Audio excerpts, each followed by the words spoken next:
everyone, welcome to another Power Talk with Archana. This is your platform to reach out to the stars. Plan your success with me, Archana, as I lead you, inspire you, support you to unleash your passions and expertise, coach you and mentor you to achieve your success goals and help you carve your dream life you've always dreamed for. Power Talk with Archana brings to you world-class virtual and in-person skill development programs especially curated for you.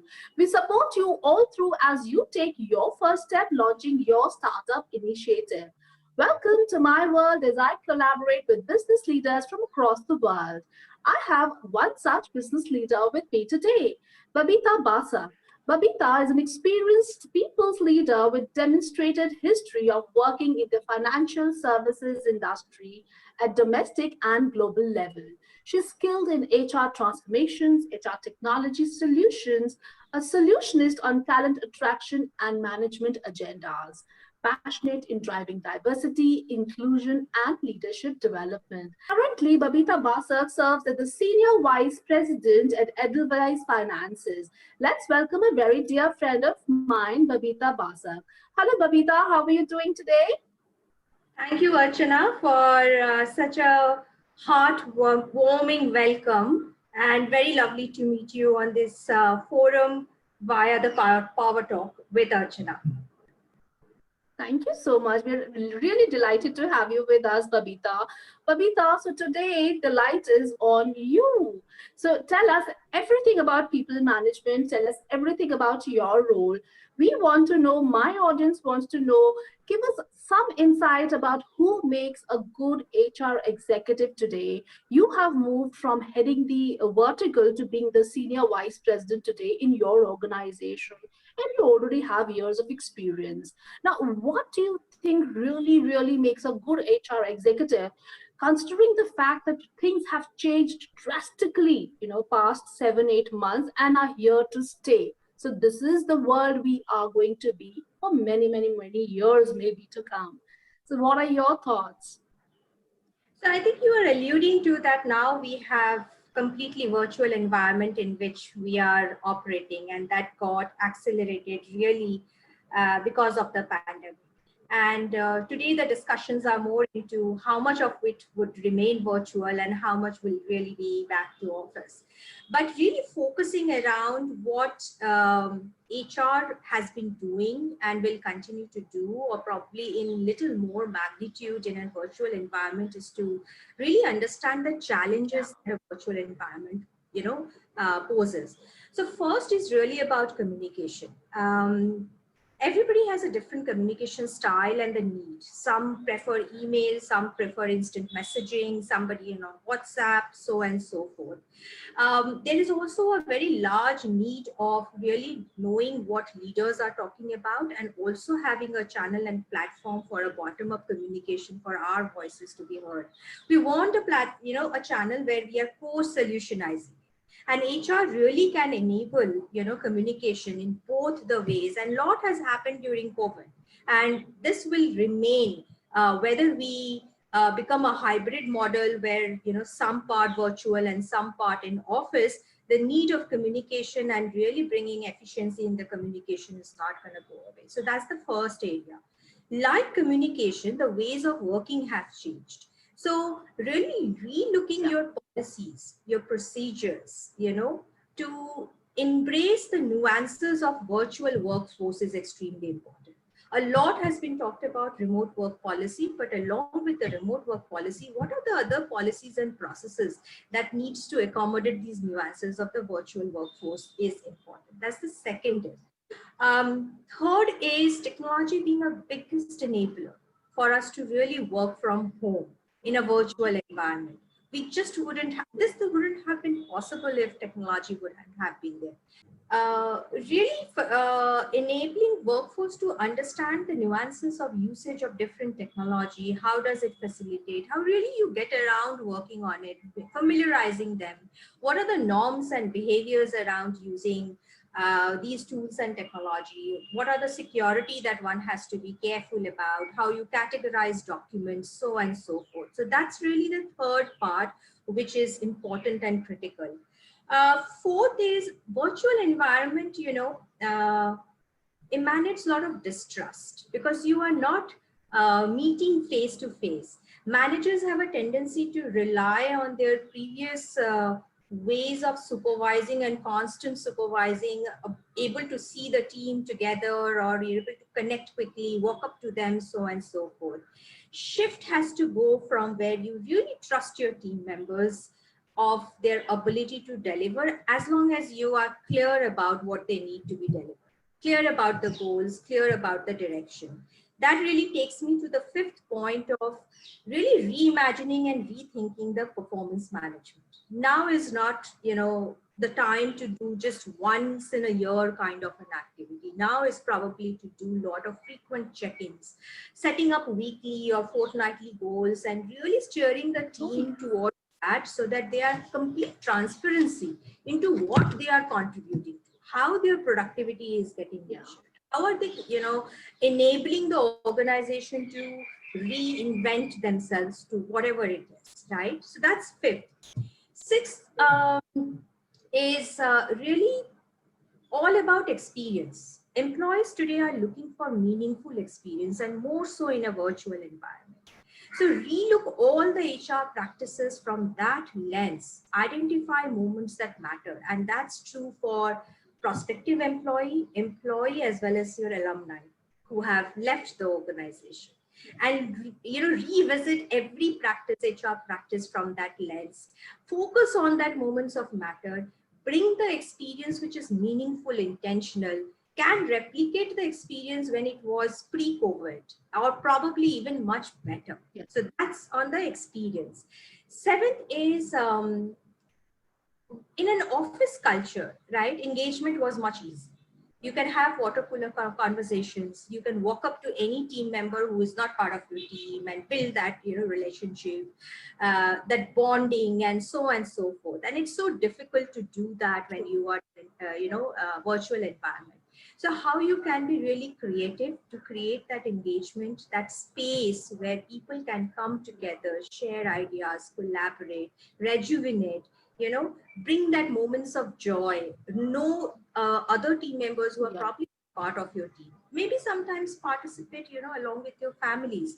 I mean, we've seen cities, there is an explosion of virtual engagement that really went up in the month of March, April, May timeframe.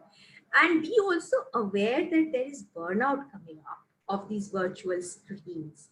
People have different conditions in their home, and balancing really home and work is also another challenge. So how you anticipate those challenges, come up with those bespoke solutions to different employee segments is another area for HR to really continue to think about it. Eighth is really about learning. Now, learning also has moved from classroom trainings, tough, right? But virtual training has its own nuances. How do you keep learners' attention, motivation? How do you really use the opportunity of learning at their own pace, at their own time, as long as content is really resonating to them? How do you bring that flavor of non-verbal or verbal cues that you do in your classroom training into a virtual setup? How do you answer queries? How do you make the learning in the flow of the work rather than having different assignments, module based? So learning also is evolving a lot from what it used to be than what it's going to become to. Number 9 is really about connectedness. People are missing that, in-person connectedness. People are missing that, it's work or whether it's outside of the work, and how you really bring that connectedness for different employee segments is going to be very important. 10th, while it is not least or last, is really around well-being. A lot has been done and spoken about well-being during pandemic. I mean, we are still in pandemic, but of course, a lot got done and a lot of focus came into it, and it's not going to go away because a challenge is a well-being challenge, whether it's physical, whether it's mental, emotional, financial. These are going to remain for employees with the changing context of the organization as well as the environment. Really is about creating bespoke solutions How do we create a bouquet of tools, platforms, resources, employee resource group, where people feel safe talking about it first, and then having knowledge Yeah, of tools true. and resources are available. Have experts come and visit the organization to talk about some of it and facilitate some of those conversations, share that knowledge and practices which are going outside in the industry, bring it all together inside. So these are the 10 things, Archana, what I think is very important for an HR to really focus on, and it's critical for anyone, if employees need to thrive in a virtual environment. Yeah, I think quite right. These are quite the 10 commandments from you, Babita. I really love them. Very well said. Quite right there. A lot has gone in past 7, 8 months. A lot has changed. But I feel one thing that I see across both the companies and the employees, they've really handled it very well. Lovely. But all said and done with, this transition has not been easy. And definitely not for the companies also to let go their people, or to maybe have them to work for multiple tasks, or maybe trying to maybe referring them to other companies. This transition, even for the employees, has not been easy. Our paycheck matters a lot. So what do you think are the maybe few ways where this transition can be made more easier, maybe with a, if not a smiling face, but a plastic smile, something that gives them that relief? What are your thoughts there? So if the transition has been initiated because the organization needs that transition, then um, there are certain elements which will come to play. But if the transition is really self-motivated, right? For me, I think the first is to really understand the why of the transition. If it is Yeah. self-motivated and you really want to make the understand, be very clear about why you want to make that transition. What are the triggers? What it would lead to or enable you to achieve your 2-year, 5-year career goals? Or is it a stopgap arrangement till you really make that kind of a move, right? So really understanding the why, and understanding why is something which I really widely apply in my work as well as in my, personal space, because that gives the purpose, that helps to understand directionally if it is in the right way. Second is really to research about building the know-how about the industry. And if you have an organization in mind about the organization, what is happening in that True. industry? What are some of the trends? What are some of the challenges? If it's an organization, what's the culture of the organization? How do really employees thrive in that organization? What kind of opportunities it creates? What are the values, and does those values resonate with your own values? Because that's where the real match happens. Third is True. about reaching out to the network. A lot has been Yeah. talked about the importance of having a network. I think its importance has magnified in this situation, right? Totally. Not only Totally. knowing the network, reaching out to them, but also probably expanding the network. Even if you do not know somebody, reach out if you need help. Raising hand and talking to people for the help needed is not something to be worried about or be hesitant about. It is something which will help you. And that's where the networks come really handy. Fourth would be building your own skills.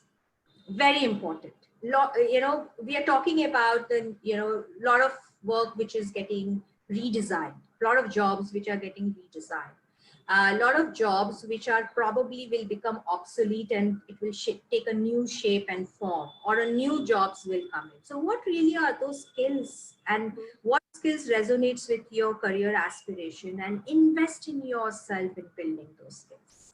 That's the fourth. uh, Fifth is about really knowing your brand. What do you stand for, and then positioning this brand? What is your uniqueness? What value we bring to the table? And really, what are we doing to accentuate that brand to it? Because important is that organization should also know you as an individual and you as a professional, and see, where those values and Yeah. ethos match, what your aspirations are, what your motivations are, what ticks you off, right? So these are important things to know about your own personal branding. Where do you stand to it? What do you want to do to really, make it much more magnified or improve, build strength, and really positioning it in a right manner, whether it's in the form of video conversations that you're doing with your prospective organization, in your network, or how you reflect it in your career profile or in your resume when you are presenting it to the organization. All these little things matter a lot towards your personal brand, and it talks a lot about it, and people draw a lot of cues from that.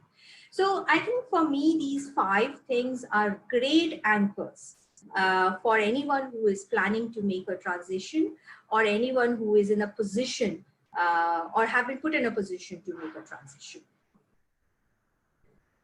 Yeah, I think very well said, Babita.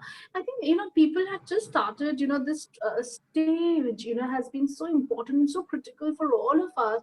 There's a lot of introspection going on, things that we literally missed out on earlier, never even gave it a thought earlier. But now all of a sudden they became so important: who we are, what we are doing, what are our motives, what are our aspirations, how do we stay motivated, our mental health, the family, work, pressure, managing things. I think a lot has gone into it. People have really given it a deep thought. And I think as people, as managers, at the personal level and professional level, we all have really evolved. We have really got back to those, old systems of organizing ourselves, strategizing our lives. I think it has changed everything for good, really. I also feel that there have been there's so many executives, people who have been serving an organization for 10 years, 15 years, but they always want to maybe just take that jump. They want to rise up in the ladder, and they just want to be there as a C-suite executive. They see themselves there. You have recently been you've moved to a higher position in the organization. So, what are your thoughts? How should anybody who is at the mid level management currently plan to take that leap? So, what are the things, the to do things for them to make that shift, more easy and possible for them, literally?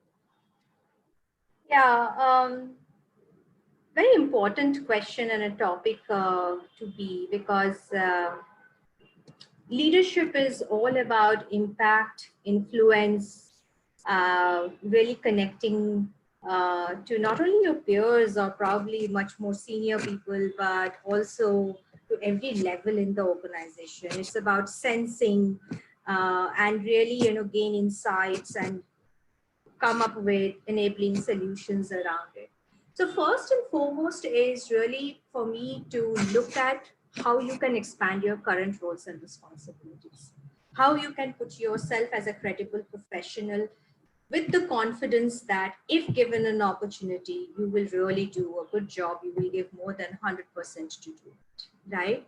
That would be the first. So really being seen there as a leader, raise your hand to lead different kind of solutioning architecture of different business problems.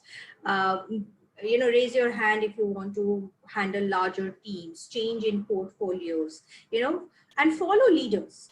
If there are leaders that one admires, follow them. How are they, really projecting their thought and leadership to influence a larger audience? So that's the first that I would talk about. Second important is knowing yourself. It's not about being intelligent. It's about being emotionally intelligent. Really know, what your strengths and what your development areas are from that perspective. In our career, we often get a lot of feedback. Embrace them.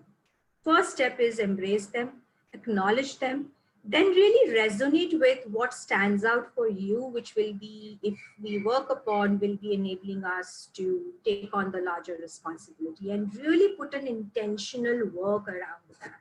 So that's the second part of really making that kind of a transition. Third is about, again, expanding the network. and expanding the network beyond your own functional expertise, expanding the network beyond your own geography. Know more people, know more leaders. Surround yourself to with, such leaders. Hear them, listen to them. Participate in a lot of forums. See what insights and trends and discussion points are being talked about. Participate to echo your voice and slowly transition to become even speaker in those forums, and that gives a lot of opportunity and exposure to know a lot of variety of things which is beyond your own function, because it is all about leadership management and business acumen taking precedence over functional acumen. And that's the big difference when one wants to make a transition to C-suite. Fourth is really about, again, the brand, right? If you have an ambition, put it out. If we don't say, then how could even people know, right? And then really create those anchors towards your plan to make, to travel that journey. So first is really be clear about that ambition and really putting it out loudly about that ambition, and then finding those anchors to make that ambition, to realization. Lastly, important for me is having a mentor or a coach, whether you see it in your immediate manager or you see somebody in the industry who can guide you, who can help you connected, who can help build relationships, who can show you how to invest in relationships. You can really resonate with that mentor and a guide to in a way where you can open up your vulnerabilities and you be comfortable showing your vulnerabilities and working towards those vulnerabilities. So that's these are some 5 anchors I keep in mind, and my advice when somebody wants to transition to for leadership positions, for the simple reason that it's about impact, it's about influence, it's about humility. It's about connectedness, and humility is extremely important. I think I have seen many leaders who probably, uh, have lost little direction because of the lack of humility bit of it. And I have seen many leaders who have thrived because of that humility factor. And we see more and more of those examples. So that's very important. So that's what I would say, 5 critical consideration set for any mid-level person to, whose ambition is to move to higher level. Lovely. Totally love these pointers. I'm sure many will benefit out of this conversation. I also feel it's so very right, as you very rightly said, please speak out, voice out your desire to take that leadership role, create that ecosystem around you, be a popular leader, be a one who can, pull up good teams, raise more leaders within your teams, learn to collaborate, network, do not micromanage.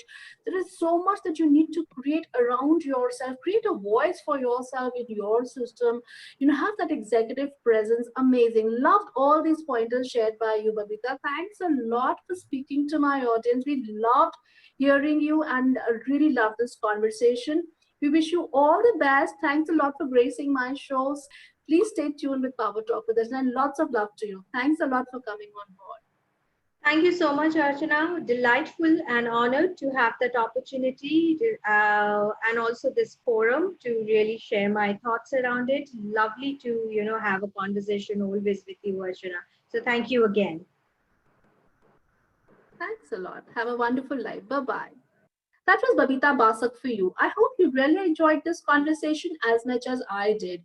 As she very rightly said, how important it is to have that executive presence and voice out your thoughts on becoming a leader and take that leadership role in your organization. It's all about creating an ecosystem around you that supports you to take up that leadership role and let the right people know that you're ready for taking up one. I hope you really enjoyed listening to this conversation as much as I did. Wishing you all the very best. Until then, stay tuned for lots more coming on Power Talk with Archanna.